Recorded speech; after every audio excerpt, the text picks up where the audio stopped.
For 30 years, they were Rome's most sacred women.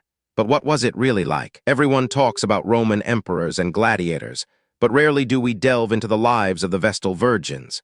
These priestesses held immense power, yet lived under strict vows, their existence a delicate balance between privilege and profound sacrifice. Their daily routine was a rhythm dictated by the eternal flame they guarded. Imagine a young girl, sometimes as young as 6, chosen from Rome's most respected families. This wasn't a casual decision. It was a divine summons, a life-altering call that separated her from her childhood, her family, and any future of marriage or motherhood. Her journey began with a ritualistic capture by the Pontifex Maximus, Rome's chief priest.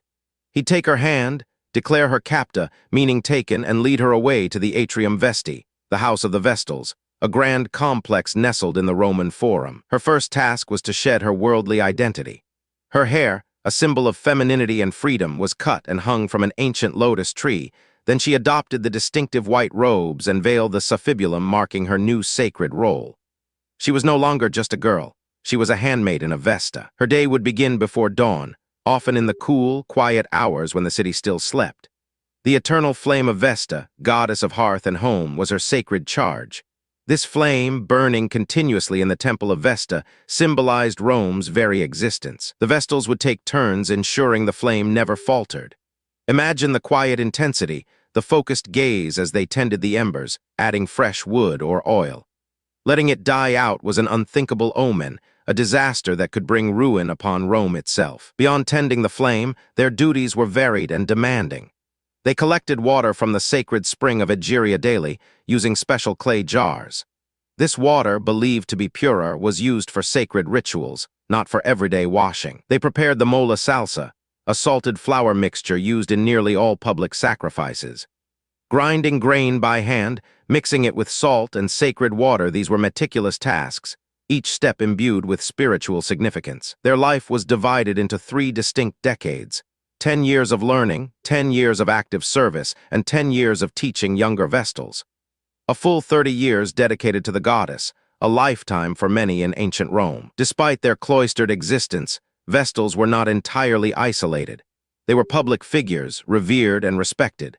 They had prime seating at public games and festivals, and the power to pardon condemned criminals simply by walking past them. They could own property, make wills, and give testimony in court without being subject to an oath, a privilege unheard of for other Roman women. Their word was considered beyond reproach, almost divine. However, this immense prestige came with an equally immense burden, the vow of chastity. For 30 years, they were to remain untouched, pure. This wasn't merely a moral code. It was a matter of national security. Violation of this vow was considered sacrilege, a direct offense against Vesta, and could result in Rome's downfall. The punishment for a Vestal who broke her vow was terrifyingly unique: burial alive. She would be led to an underground chamber, often near the Colline Gate, provided with a small lamp, some bread, milk, and water, a chilling pretense that she was not officially executed, but merely left to the gods. This terrifying prospect hung over them, a constant reminder of the stakes involved. Yet, surprisingly, archaeological records and historical accounts suggest such instances were rare, a testament to their dedication and the strength of their faith. Their days were filled with rituals, prayers, and quiet study. The Atrium Vesti, their home, was a serene complex with beautiful gardens, statues, and courtyards, a sanctuary from the bustling city outside its walls. They ate simple, nourishing meals, probably vegetarian for the most part, though specific dietary rules aren't clearly documented. Their focus was on purity and devotion, not indulgence. After their 30 years of service, if they survived, they were free to marry, to live a normal life. But for many, the transition was difficult. Decades of sacred duty had shaped their entire being. Some chose to remain within the Atrium Vesti, finding comfort in the familiar routines and the sisterhood they had known for so long. The outside world, with its social expectations and family demands, could feel alien. The Vestal virgins were more than just priestesses. They were living embodiments of Rome's spiritual foundation, a bridge between the mortal world and the divine.